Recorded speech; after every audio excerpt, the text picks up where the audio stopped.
All right, so if you look at what's going on right now with the debt situation in the United States, essentially there's all this bad spending, and there's not a sign that it's really going to get better. So there's demographic problems. There's people that are getting older.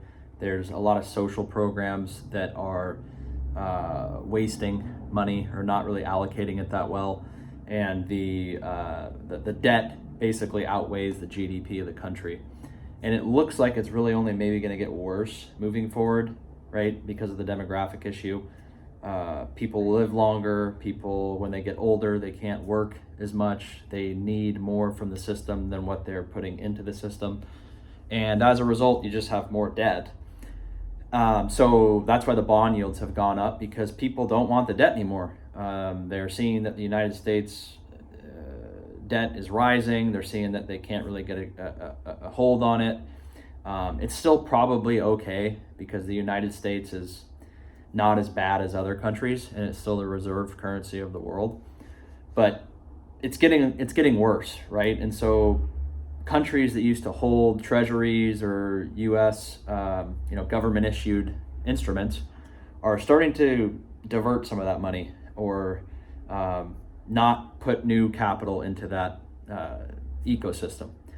Gold's gone up a whole lot because I think China and other countries are saying, hey, we don't really have confidence in getting 4 or 5% long-term treasury yields. We're going to put some of that money into gold. We're going to put some of that money maybe into other countries. Or like Bitcoin. Bitcoin's at all-time highs right now. It's at 111,000. I was talking about Bitcoin back when it was at $20,000, just because I started to realize what was going on with the dollar, and what has to happen in order to pay all the debts, right? The government can print as much money as they want. And when you do that, the value of the currency is going to go down. So Bitcoin might be at an all-time high in terms of US dollars, but it doesn't really mean much because the dollar just keeps losing purchasing power.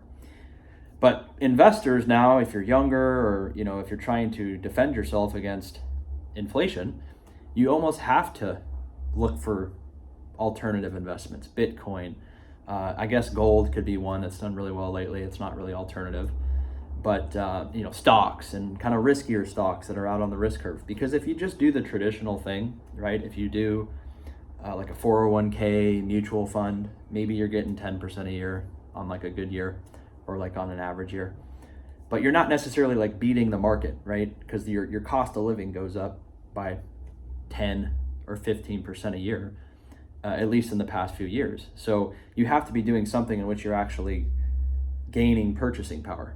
Everyone's probably making money if they're in the market over the long term, but what's the real rate of inflation? And if the rate of inflation is 10 or 15%, you have to be making more than that just to keep even, right? Just to be able to afford the same amount of stuff.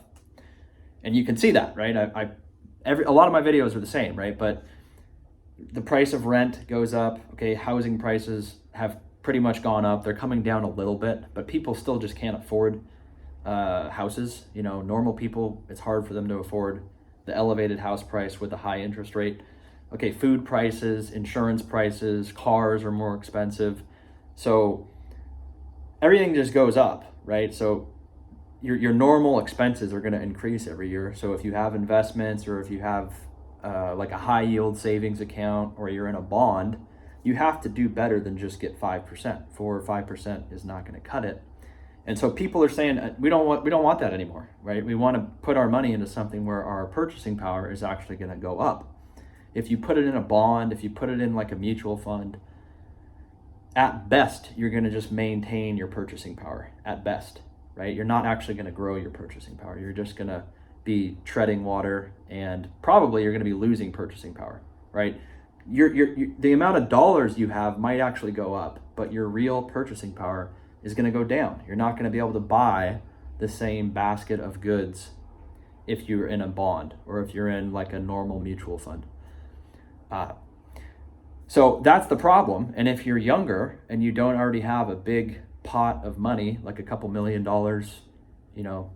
then it's really important for you to out earn or outpace inflation. Because if you don't do that, then most of your income is going to be eaten up by just normal expenses that you have to pay for. Insurance is something you have to pay for. Food is something you have to pay for. Somewhere to live, whether it's a mortgage payment or rent, you have to pay for that.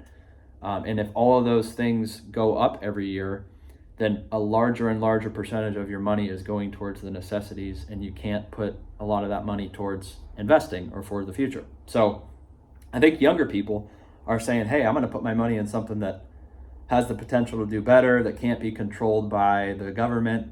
Bitcoin's a perfect example. I was talking about it literally in 2023, I think, on this channel, but it was at like $20,000. And I basically said the same thing. Maybe 16 people watched the video. But now it's at $110,000. Now, it could all go to zero. I don't know, right? But the premise is that the government can't control it, okay? People have confidence that it's a network, that you can put your energy into it, and you can preserve your purchasing power over time, right? If you kept your money in the dollar, we have evidence that basically you lose all your purchasing power if you hold it there long enough. So that's why I'm saying, Bitcoin's seen a big rise. Gold has seen a big rise. Things that can't be necessarily controlled by the government. So anyways, that's kind of just a quick update. I mean, it's not surprising. Bonds are not a good place to be. Mutual funds, I guess, are safe, but there's not a lot of upside.